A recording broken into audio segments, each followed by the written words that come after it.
A new Europe is being built. A greener Europe.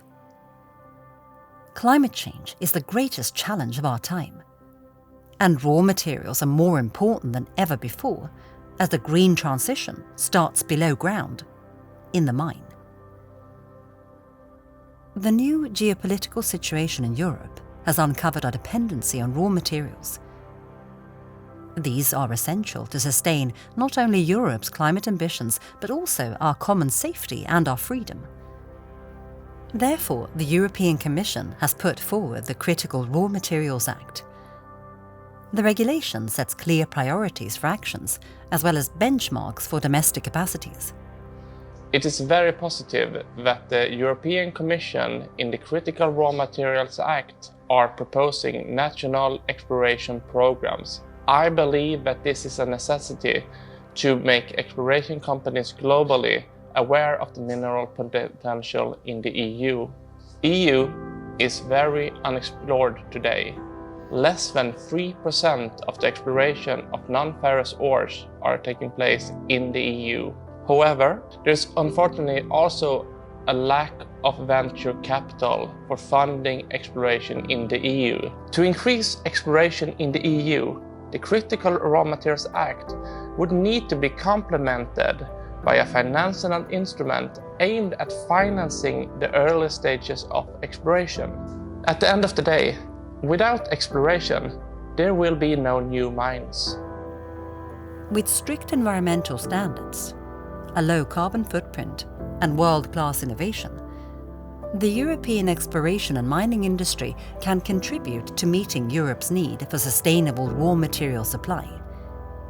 The European bedrock contains many of the metals and minerals identified by the EU as critical: lithium, indium, graphite, and rare earth metals needed for wind turbines, solar panels, electric cars, and batteries.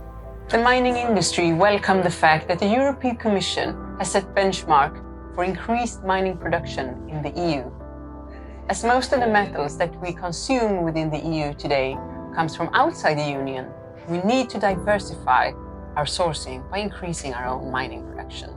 Even though the Critical Raw Materials Act is a big step forward, we see that there are challenges in other legislation that currently hinders the development of the mining industry in the Union. For example, the Water Framework Directive. Mines need to be operated where the mineralization is found, so they can't be relocated. And therefore, a more flexible regulatory framework is needed. Societally important activities that apply the best available technology must be allowed within the Water Framework Directive if development is to be sustainable.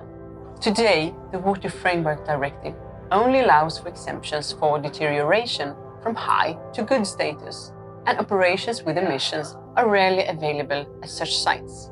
Are the framework conditions in EU set to deliver the Green Deal? And will we be able to reach the benchmarks in the Critical Raw Materials Act? There is a need to balancing between interests, between different EU regulations, which is not always possible to do today.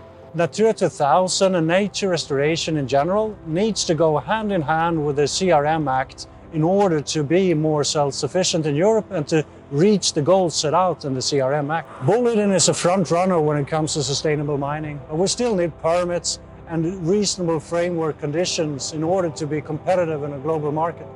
Access to fossil-free energy at competitive prices, alongside with a level playing field between the EU and the rest of the global market, is the key. The mineral potential in Europe is great. As the first link in the supply chain, the mining industry allows for other industries along the supply chain to achieve their green transition goals.